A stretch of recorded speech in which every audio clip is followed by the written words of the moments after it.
Hi, Dan Latto speaking, and I'm here in the Mediterranean again at my home, which is about 100 metres further up that way. And I thought I'd do a video just on here. We're on a jetty just on the seafront here. Look at that sunshine, beautiful for mid-December. But what I wanted to talk to you today was the power of discipline, actually, because discipline is one of the hardest things that we have to cope with, isn't it? It's really hard. I've just been drinking 3 litres of water every single day, and for discipline to do that, it's really difficult. Let's face it, water's not the most interesting of things to drink, is it? It's not exactly a mojito with all that mint and beautiful alcohol that's in there. But I've not been on coffee, I've not been on Coca-Cola, I've not had any pizzas and no donuts, which is something I tend to scoff quite a bit when I fly back to England in particular. I've not done any of that. When I go back in the next 4 days, I won't be doing that there either. Why not? Because I'm disciplined. And why am I disciplined? Because I want to lose a few pounds off the tummy ready for Christmas. Not to put it all back on again, but to start getting that body ready for the summer. I don't mind if you're huge or thin or whatever. You've got to go for a body that you're comfortable with, and I'm uncomfortable with my body right now. So I've got to start getting the discipline in place in order to work hard to get the body that I want. And if this is the same for you in business, then you've got to start with discipline. If you've got to pick up the phone 50 times to make that phone call to cold clients, then that's exactly what you've got to do. You've got to pick up the phone. No one's going to do it for you unless you pay them to do that. But you should really be doing that on your own. Hit the phones, why not? Or if you've got to write a book, then get the discipline to write maybe a chapter a morning. That's very difficult to do, but once you get the discipline to do it, once you've got the discipline, let's put it this way, once you've got the discipline, what can you do? What can you achieve? Pretty much anything you want, because you've got the discipline to do it. Without the discipline, it's really difficult to do anything. Even getting out of bed's really hard. So how do we start getting the discipline in place? We start by, first of all, we start by getting what we call little victories. A little victory is, if you want to drink 3 litres of water a day, for example, start with 500ml. So have a Coke or a coffee or a tea or whatever it is, and then have a glass of water. So you're alternating between one and the other, and you start getting you into the habit. Eventually you can start winding down the tea. I mean, I would suggest actually you just get straight onto it and you just drink 3 litres of water and you force yourself to do it. Be consciously aware. And that's where discipline comes in, is because we've got really bad habits. So you know the 4 stages, I don't know if you know this, but I'll tell you them anyway. So the 4 stages are, let's say you're learning to drive a car. I'm sure you've heard this example if you know what I'm about to talk about. When you're learning to drive a car, you're consciously incompetent, aren't you? You've got a really good idea, but you don't know what on earth you're doing.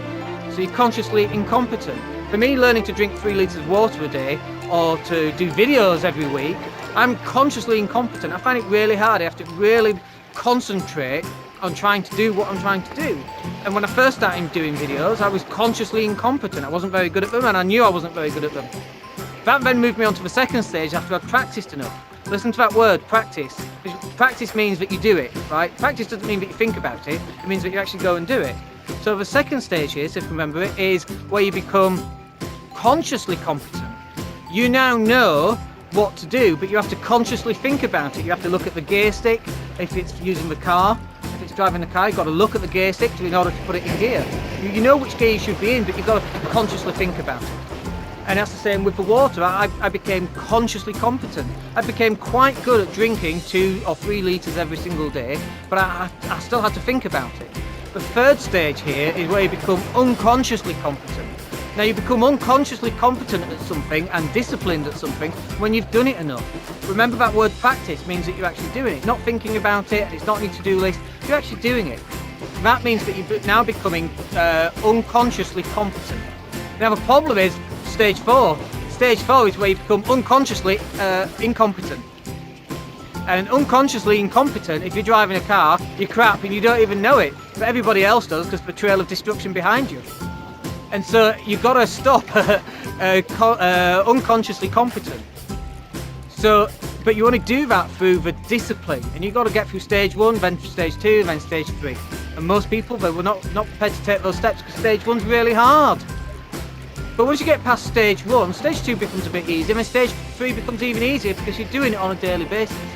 You know, in that film, what's it called? Castaway, with Tom Hanks, and he gets stuck on a desert island. Do you remember that? And he's got Wilson, the little netball, his best friend for a few years, isn't it, Wilson? Well, when Tom Hanks in that film decides to build a raft, and he's trying to get out just near the sea, there's lots of lots of big waves coming up near the sea, isn't there? And he's really struggling to get beyond them. In fact, it wrecks his raft. That's stage 1. Most people stop at that stage because it's too difficult to do, so they go, no, I'm not going to do that, it's too difficult. And that's not going to work for you. If you want to get where you want to get to, you've got to start and being a bit more disciplined. When we do that using little victories, start by doing a little bit of what you want. Let's say it's fitness. Let's say you go to the gym and you just walk on the treadmill. You'll feel an idiot for walking for 10 minutes, or maybe that's the most amazing thing you've done this week. Whichever works for you is fine. If it's the most amazing thing you've ever done, that's wonderful, it's a great start. If you feel like an idiot, that's also wonderful. You feel like an idiot because you're just walking when you know you should be running. In which case, you can then just start running. You can start a light jog. You can press that button that increases the speed from 2.5 kilometers per hour to 5 or 6 or 7. Start a really light jog. And then the next day you add a minute. And the next day you add a minute. By the end of 30 days, you're adding 30 minutes of light jogging. You never thought of that like a month ago. Discipline, little bits of discipline on a regular basis will get you to the result that you want. But you've got to start right now. So what is it that you want to accomplish? What is it that you want to do? Write it down and then book it into your calendar. So allocate the time. So if it's running, going to the gym, starting a business, growing the business, writing the book, drinking 3 litres of water, book in when that's going to happen. Design how you're going to make that happen. And when you start doing that, the discipline becomes a lot easier too. And that's then the second stage. So the first stage is little victories. The second stage is to design your lifestyle. You design your lifestyle around everything that you want to do. And work becomes secondary to your lifestyle then. Right now, for most people, work is the biggest and foremost important thing going on in their lives. And for me, that's not the case. It's not my property portfolio. For me, it's my family, making sure they're healthy, flying back to the UK and seeing my kids. But I've only got to that position because I've done little victories and discipline.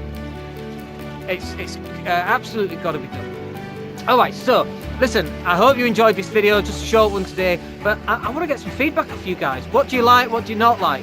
What do you want to hear more of? What would you like answered? What question is burning in your mind that you want answering? You tell me that and I'll come out of my way and I'll find the answer for you and I'll put a video up and I'll respond directly for you. Alright, my name is Dan Latto, great to talk to you once again, and take care, we'll speak soon.